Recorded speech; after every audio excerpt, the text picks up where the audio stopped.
Bonjour et bienvenue dans cette vidéo. Et oui, les stages Camargue, ça arrive. Les stages Camargue, ils ont lieu à partir de fin août et jusqu'à début septembre. Il y a 4 sessions. Les 3 premières sessions sont complètes. Je vous les ai présentées dans une vidéo de présentation que je vous mets en description si ça vous intéresse. La dernière session, elle a ouvert il n'y a pas très longtemps. Elle est déjà pas mal remplie. Il reste encore quelques places à saisir. Je vous mets aussi le lien dans la description, mais ce n'est pas l'objet aujourd'hui de la vidéo, puisque l'objet de la vidéo, c'est de vous montrer comment je configure mon boîtier Fuji pour shooter des chevaux lancé à pleine vitesse dans les marais en Camargue. Et oui, parce que moi, je m'occupe de la première session avec Olivier Roch, mais j'aurai le plaisir de rencontrer les gens au début de la seconde session, puisque je ne serai pas encore parti, mais j'aurai pas le plaisir de faire le deuxième stage, le troisième stage et encore moins le quatrième stage. Et certains m'ont dit, bah oui Damien, mais c'est dommage, tu aurais pu nous montrer comment toi, quand tu configures ton boîtier, etc. C'est ce que je vais faire dans cette vidéo-là, de façon à ce que tout le monde sache exactement comment moi, j'ai configuré mon boîtier, et que vous sachiez où trouver les options, que vous vous posiez vraiment aucune question une fois sur le terrain. Alors ici, je vous montre comment le configurer en Fuji, mais je vais faire aussi une vidéo pour le configurer en Sony. En termes d'objectifs, sachez que mes deux objectifs préférés pour shooter les chevaux en Camargue, c'est le 50-140 2.8 et c'est le 100-400. XF 100-400. C'est vraiment les deux objectifs que j'ai utilisés le plus en Camargue. Évidemment, ce n'est pas les seuls. Si vous avez un 55-200, ça va marcher aussi très très bien. C'est juste que, de par son ouverture, je préfère le 50-140 2.8 parce que quand la lumière faiblit, la grande ouverture me permet de contrôler la montée en ISO, mais enfin, ça ne vous empêchera pas du tout de faire des photos encore heureux. En termes de configuration du boîtier, évidemment, on va faire des rafales. Les chevaux, ça va durer extrêmement peu de temps. Les chevaux vont vous foncer dessus. Probablement que ça va vous donner le frisson, comme c'est le cas pour moi. Et ici, le but, il est assez simple, c'est de faire un maximum de photos pour arriver à capturer l'instant précis où les chevaux étaient dans une belle position. Et ça, il n'y a pas de secret, il faut multiplier les photos. Donc la première étape, c'est ici, cette molette-là, de la mettre sur CH de façon à avoir la rafale rapide. En termes d'exposition, ça va être assez simple. On a décidé d'utiliser le mode TV, donc le mode S. Donc c'est le mode qui va apparaître sur votre Fuji ici. Comme vous pouvez voir ici, je suis en mode P.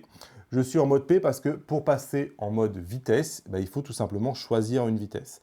La vitesse qu'on vous conseille, c'est 1 millième de seconde. C'est une vitesse qui va vous permettre à la fois de figer le mouvement, mais de laisser quand même transparaître une sensation de mouvement.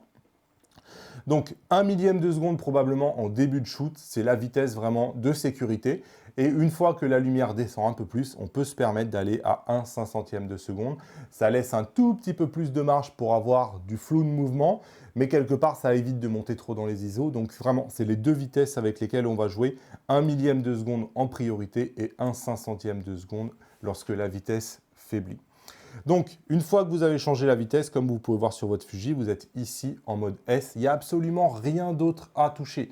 Donc, ça veut dire que vous avez les ISO ici en automatique et vous avez l'ouverture ici en automatique sur le A si vous avez une bague d'ouverture. Si vous n'avez pas une bague d'ouverture comme je ne l'ai pas ici sur cet objectif-là, vous pouvez regarder ici, vous voyez le F, c'est l'ouverture. Je vois que c'est sur la molette avant. Et avec la molette avant, je peux changer mes ouvertures. Et donc, quand je tourne la molette avant au maximum vers la droite, ici, je suis en automatique. C'est-à-dire que si l'appareil photo voit une valeur, il choisit la valeur pour moi.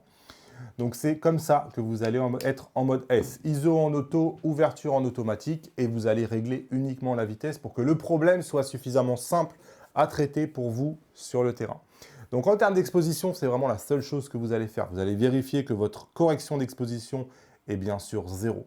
L'autre paramètre qu'il va falloir contrôler, c'est évidemment la mise au point, puisque là, on est dans une problématique de mise au point, puisque vous avez une distance entre vous et les chevaux qui va être modifiée à chaque instant, et il faut sans arrêt que la mise au point se refasse. Donc évidemment, on va utiliser une mise au point continue, donc qui rafraîchit la mise au point en permanence.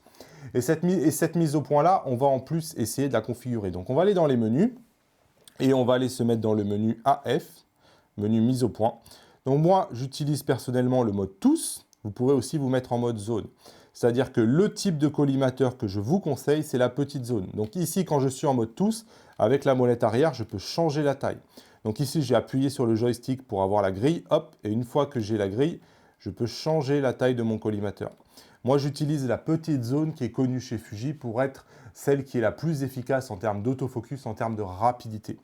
Donc c'est vraiment cette petite zone, et en général même je la laisse plutôt vers le milieu parce que c'est généralement le cheval sur lequel je veux faire le focus, mais évidemment cette zone, on peut aussi modifier sa position avec le joystick, et lorsque vous voulez que cette zone-là revienne au milieu, on fait un double clic sur le joystick.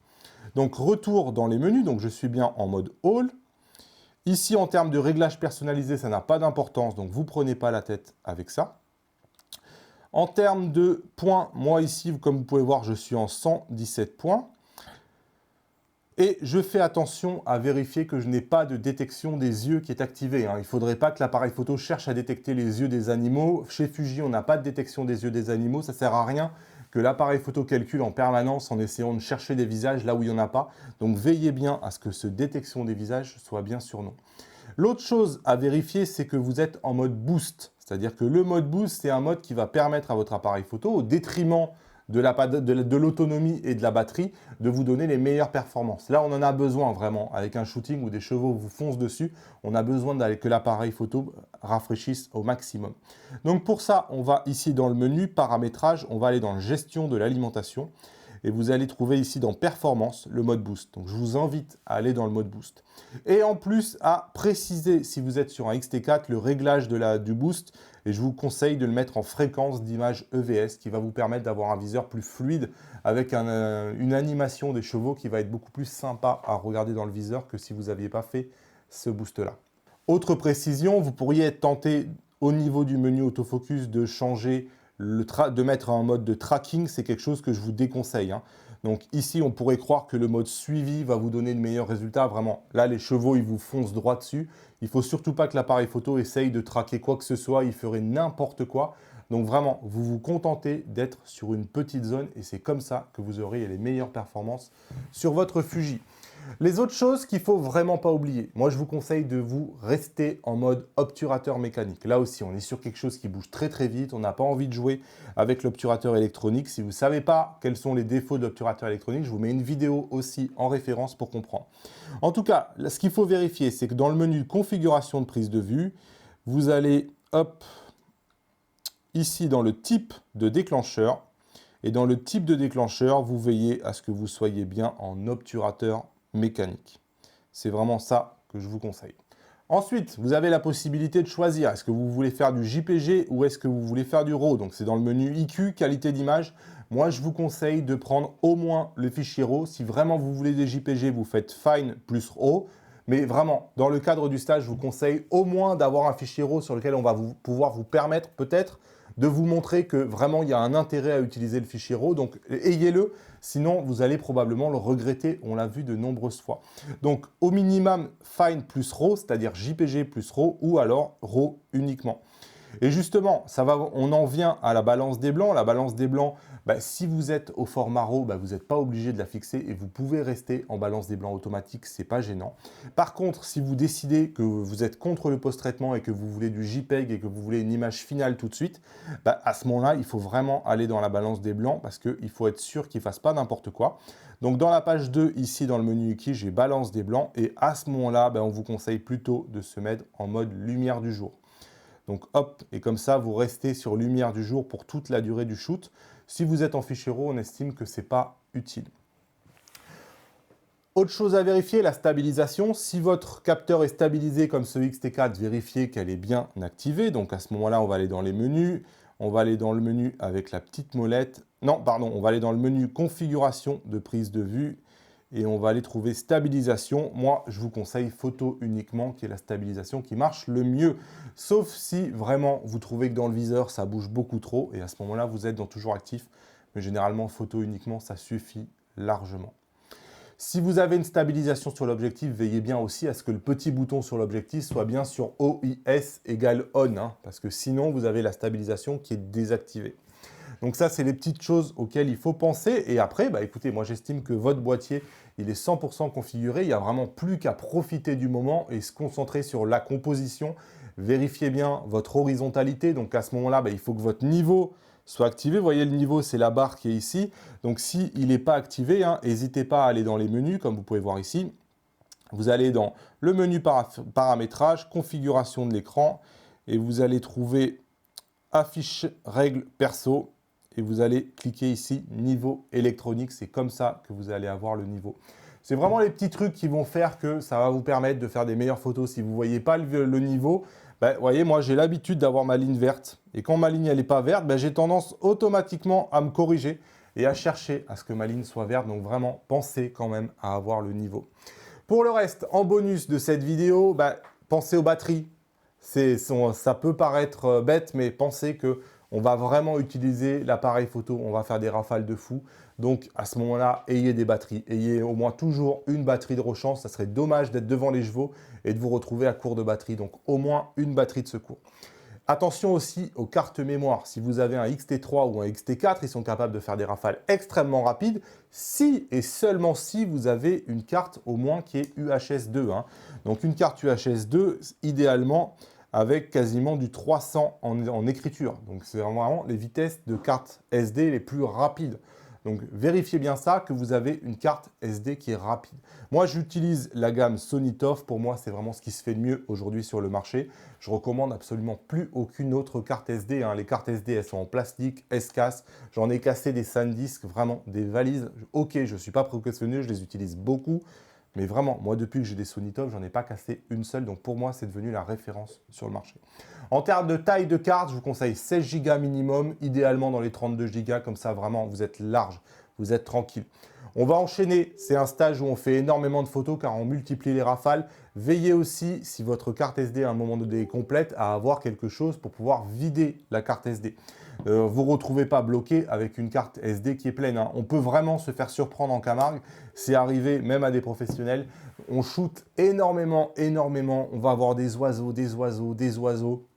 Et après, c'est sûr qu'il va falloir trier. Et vous allez en garder très peu. Mais au bon moment où vous avez besoin de faire la rafale, vous avez besoin que la carte SD soit capacitaire. Donc, il faut en avoir soit plusieurs, soit être capable de les vider rapidement. Pour le reste, vous avez besoin de chiffon et de pare-soleil. Donc, vérifiez que vous amenez bien le pare-soleil de votre objectif, tout simplement parce qu'il va vous protéger en cas de chute et il va vous protéger aussi en cas d'éclaboussure.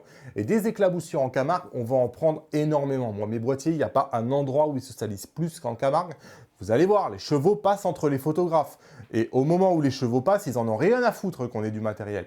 Et du coup, il y a énormément d'éclaboussures et c'est vraiment pas rare d'avoir un boîtier qui soit quand même pas mal éclaboussé. Rassurez-vous, on n'a jamais cassé le moindre boîtier, mais si vous avez sur votre lentille pas mal de gouttes, vous allez voir que rapidement, vous allez vous retrouver coincé si vous n'avez pas le nécessaire de nettoyage. Donc, chiffon en microfibre, idéalement des lingettes qu'on utilise d'habitude pour les lunettes. Vous savez, ces lingettes là à usage unique. Ayez plusieurs chiffons, ayez plusieurs lingettes, vous verrez, ça sert en Camargue.